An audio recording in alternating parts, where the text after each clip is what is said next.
最近全国的疫苗第二剂接种陆续咧开放。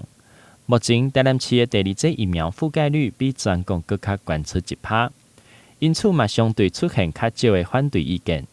市长呼吁中央应该继续来向莫德纳完抢赶紧来催疫苗出厂的进度。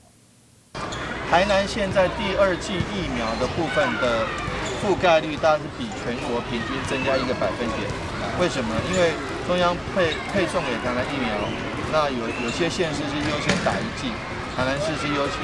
打第2剂，所以我们第2剂的争议或者是说大家初等的这个比率就比较少一点点。但是针对莫德纳的2剂的部分这个部分应该是我们也呼吁可以的话再跟原厂多催一催。我想陈时中部长还有我们的政府，我相信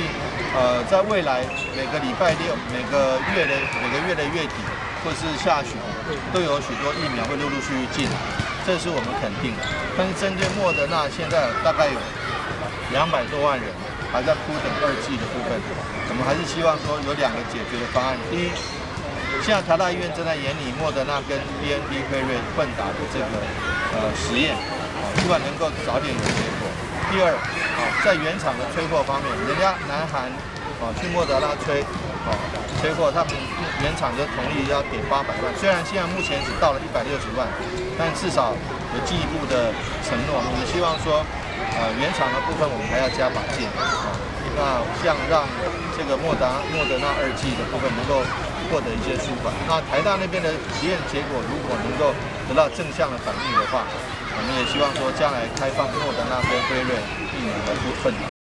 另外，针对目前台大病院研究莫德纳和辉瑞疫苗混拍实验进度，市长表示，若是实验结果是好的话，未来嘛赶紧来安排开放注射，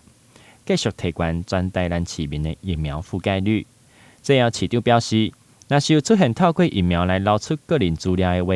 嘛欢迎检举，并会用相关的法律来办理。台南新闻刘品言采访报道。